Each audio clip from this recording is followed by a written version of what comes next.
Once upon a time, in a meadow filled with sunbeams and secrets, lived a little snake named Slink.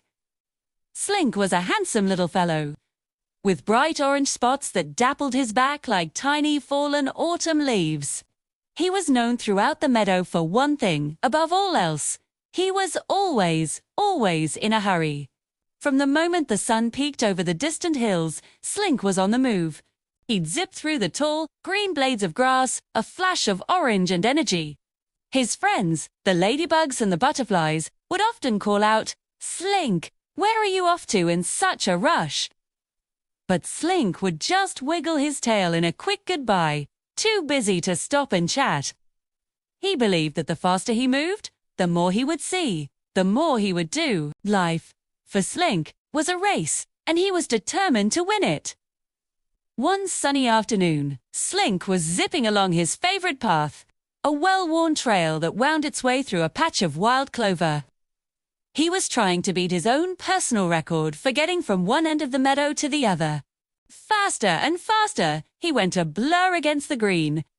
But then, for a reason he couldn't quite explain, something made him stop. Right in the middle of his speedy journey, he just stopped. He found himself beside a large, grey stone, warmed by the afternoon sun. It was a stone he must have passed 1,000 times before, but he'd never really looked at it. He had always been too focused on what was ahead, on the finish line. He lay there for a moment, the warmth of the stone seeping into his scales. The world, which was usually a fast-moving streak of colors, began to settle. The frantic buzzing in his head quieted down. He felt a strange new feeling, a sense of calm he hadn't known before. And so, he made a decision. A very unusual decision for a snake who was always in a hurry. He decided to slow down, not just for a moment, but for the rest of his journey. He took a slow, deep breath and began to move again, but this time, it was different. He moved with a gentle, deliberate pace, as if he were tasting the world with every inch of his body. Slink moved slowly, the meadow transformed before his very eyes. It was as if he was seeing it for the first time. He noticed the intricate lace-like patterns on a beetle's back as it lumbered across a leaf. He saw the way dewdrops clung to a spider's web, sparkling like a necklace of tiny diamonds. Heard the soft, gentle hum of the bees as they danced from flower to flower, their legs dusted with golden pollen. These were things he had never seen, never heard, never noticed before. He was so busy rushing past them that he had missed them entirely. The world wasn't just a green and blue blur anymore. It was a masterpiece of tiny, wonderful details. Then he saw it. Tucked away at the base of the big grey stone, nestled in a patch of soft green moss, was something magical. Was a flower, but not like any flower he had ever seen. It was tiny, no bigger than his own head, and its petals glowed with a soft, luminous blue light. The light seemed to pulse gently, like a tiny, sleeping heart. It was the most beautiful, most secret thing he had ever discovered. He'd passed this very spot countless times, but in his haste, he had always overlooked this hidden treasure. He realized that this secret flower had been waiting here all along, waiting for someone to slow down enough to find it.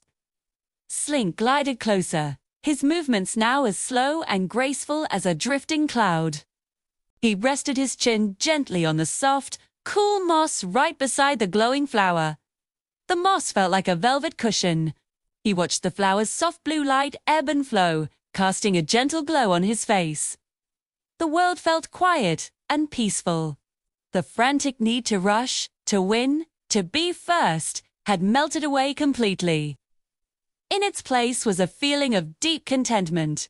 Hugh realized that the world is so much more beautiful when you give it time, when you wait and watch and listen.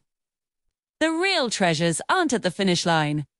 They are hidden all along the path, waiting to be discovered.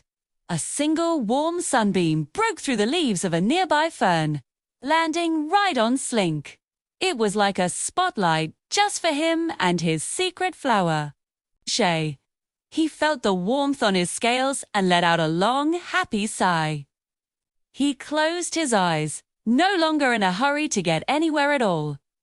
He was exactly where he needed to be. He had learned a very important lesson that day. Sometimes, the most wonderful adventures happen not when you're racing ahead, but when you have the courage to slow down and simply enjoy the view. The world is full of secret flowers and tiny miracles. You just have to be slow enough to see them. Thank you for watching. Remember to take a moment for yourself today. Follow for more gentle stories.